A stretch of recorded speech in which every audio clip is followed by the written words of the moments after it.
Esse carinha aqui ganhou um filme, junto desses dois, e mais alguns que eu não tenho aqui na minha coleção. Hollywood entende o quanto a gente preza pela nostalgia.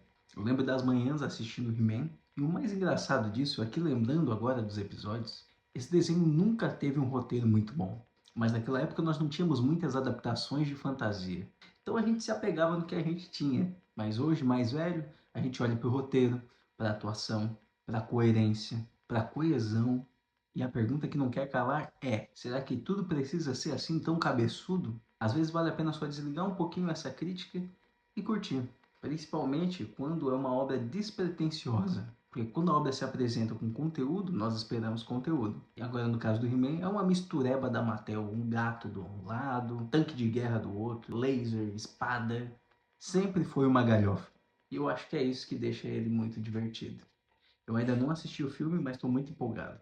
E você, também gostava do He-Man? Deixa aí nos comentários.